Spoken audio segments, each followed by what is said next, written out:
हाँ बेटा, first part हमने पढ़ा था घर की याद का, जिसमें कवि ने क्या बताया था कि पिताजी जो है ऊपर से गीता पाठ करके और व्यायाम करके एक्सरसाइज करके नीचे आए होंगे। अचानक अपने बाकी के बच्चों को देखकर, बेटे बेटियों को देखकर, जब पांचवें बेटे को उन्होंने नहीं पाया तो वो अचानक रो पड़े होंगे।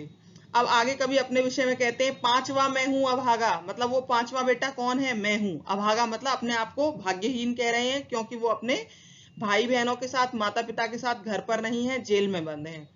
जिसे सोने पर सुहागा पिताजी कहते रहे हैं, प्यार में बहते रहे हैं। आगे कहते हैं कि मेरे पिताजी मुझे सोने पर सुहागा कहते रहे हैं, मतलब सबसे अधिक प्रिय।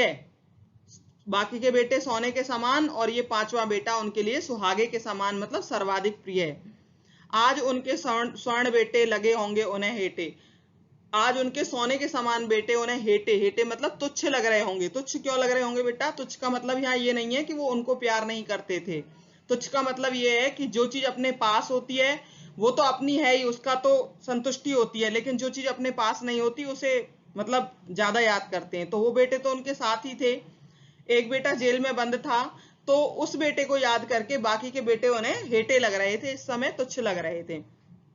क्यों लग रहे थे? क्योंकि मैं उन पर सुहागा बंधा बैठा हूं अभागा। कवि कहते हैं क्योंकि मैं उन पर सुहागा, सुहागे के समान उनका बेटा यहाँ जेल में बंद बैठा हूं अभागा, मैं तो दुर्भाग्यशाली हूं। और माँ ने कहा होगा दुख कितना सहा होगा, आंख में किस लिए पानी, वहां अच्छा है भवानी।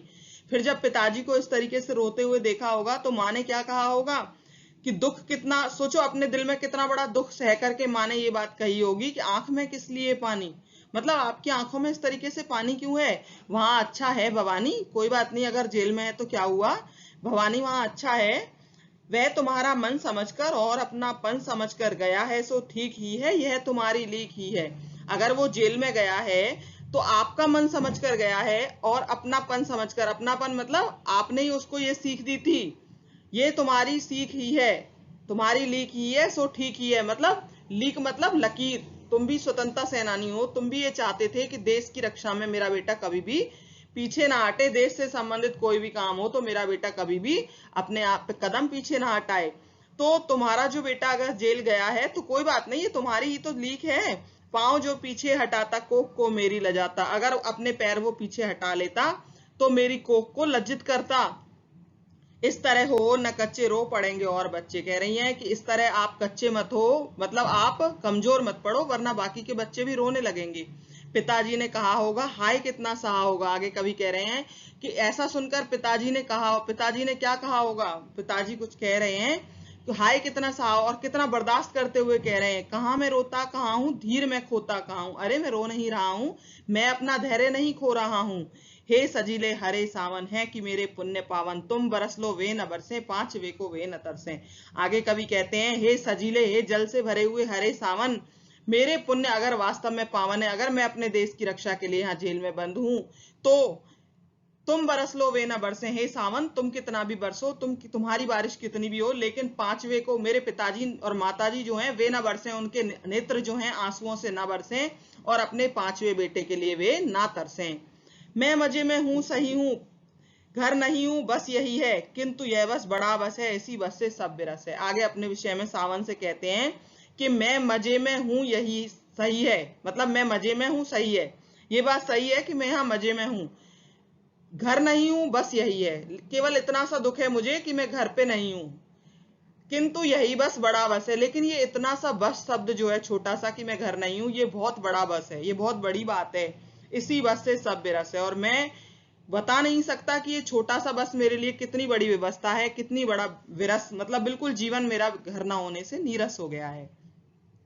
किंतु उनसे यह ना कहना उन्हें देते धीर रहना। आगे सावन से कह रहे हैं लेकिन पिताजी माताजी से ये मत कहना उन्हें देते धीर रहना, उन्हें धीरज धैर्य धारण कराना, उनको धीरज देते रहना। उन्हें कहना लिख रहा हूं, उन्हें कहना पढ़ रहा हूं। पिताजी माताजी को जाकर के कहना कि आपका बेटा वहां पर लिखता है, अपनी कविताएं लिखना अभी भी उसने जारी रखा है, और पढ़ता भी है। काम करता हूं कि कहना, नाम करता हूं कि कहना, चाहते हैं लोग कहना, मत करो कुछ शोक कहना। उनसे जाकर कहना कि मैं क्या करता हूं, वहां काम करता हूं। क्या काम? जेल में जो काम दिए जाते हैं, सूत काटने वगैरह का, जो भी। और नाम करता हूं कहना, मैं अपने माता पिता का नाम रोशन कर रहा हूं। और क्या कहना चाहते हैं लोग सब, जेल में जितने भी लोग हैं सब मुझे बहुत अधिक प्यार करते हैं। मत करो कुछ से शोक कहना, और उनसे कहना आप किसी प्रकार का अपने मन में दुख मत करो। और कहना मस्त हूं मैं, कातने में व्यस्त हूं मैं। आगे कहते हैं उनसे कहना मैं पूरी तरीके से मस्त हूं और सूत कातने में व्यस्त रहता हूं। वजन 70 शेर मेरा और भोजन ढेर मेरा। यहाँ रहकर मेरा वजन जो है वो निरंतर बढ़ता जा रहा है, क्योंकि मैं खूब खाता पीता हूँ और खुश हूँ। मेरा वजन कितना हो गया है? 70 शेर मतलब किलो, 70 किलो का मेरा वजन हो गया है। और भोजन ढेर मेरा, और मैं ढेर सारा भोजन करता हूँ। कूदता हूँ खेलता हूँ, दुख हटकर ठेलता हूँ। मतलब खूब कूदता खेलता हूँ, और दुख कोई भी आता है उसके हटकर मतलब डटकर मतलब उसका डटकर सामना करता हूँ, उसको ठेलता हूँ मतलब ढकेल देता हूँ आगे की तरफ। और कहना मस्त हूं मैं, यो न कहना अस्त हूं मैं। अब आगे सावन से कवि कहते हैं कि मेरे माता पिता से कहना कि मैं यहाँ मस्त हूँ, ये मत कहना कि मैं अस्त हूँ। अस्त का क्या मतलब बेटा? अस्त का मतलब है मुरझाया हुआ हूं, या डूब रहा हूं, या दुख में गड़ा हुआ हूं। हाय रे ऐसा न कहना, है कि जो वैसा न कहना। आगे सावन से कह रहे हैं कि हे सावन, ऐसा मत कहना, वास्तव में जैसा है वैसा उन्हें मत कहना। कह न देना जागता हूँ आदमी से भागता हूँ। उन्हें ये मत कह देना कि मैं रात दिन जागता रहता हूँ, मुझे नींद नहीं आती और मैं लोगों से कतराने लगा हूँ, हर एक व्यक्ति को देखकर मैं भागने लगा हूँ। कह न देना मौन हूं मैं, कुछ न समझू कौन हूं, खुद न समझू कौन हूं मैं। आगे कवि कहते हैं कि मेरे माता पिता से जाकर ये मत कहना कि मैं मौन रहता हूँ, चुपचाप रहता हूँ, किसी से बात नहीं करता, और खुद न समझू कौन हूं मैं, और मेरी ये स्थिति हो गई है, मैं अपने आप को भी नहीं समझ पा रहा हूँ कि मैं कौन हूँ। देखना कुछ बक न देना, उन्हें कोई शक न देना। तो सावन से कहते हैं कि आगे देख कुछ ऐसा ना हो कि उन्हें शक हो जाए, और कुछ बक न देना, कुछ कह मत देना गलती से भी। हे सजीले हरे सावन, है कि मेरे पुण्य पावन, तुम बरस लो वे न बरसे, पांचवे को वे न तरसे। आगे कवि कहते हैं कि हे सावन, तुम कितना भी बरसो, लेकिन अगर मेरे पुण्य वास्तव में पावन है तो तुम कितना भी बरसो, मेरे माता पिता मेरे लिए ना तरसें, और उनके नेत्र मेरी याद में ना तरसें। ठीक है बेटा, thank you, hope you can understand. Thank you.